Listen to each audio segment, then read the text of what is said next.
Hello everyone, welcome back to my channel. আজকে শুক্রবার সকাল থেকে দিনটা শুরু করছি মামাবাড়ি থেকেই।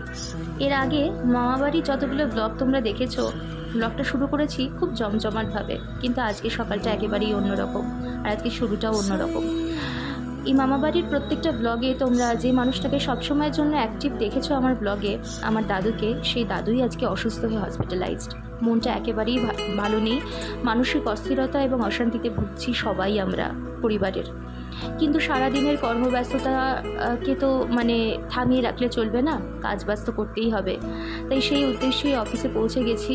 অফিস থেকে বাড়ি ফেরার পথে বাড়ি ফিরে মনটা একেবারেই ভালো নেই। সারা বাড়িটা যেন কীরকম একটা ফাঁকা করছে একটা মানুষের অ্যাবসেন্টে। তোমরা সবাই একটা জিনিস ঠাকুরের কাছে প্রে করো, দাদু যেন তাড়াতাড়ি সুস্থ হয়ে বাড়ি ফিরে আসতে পারে।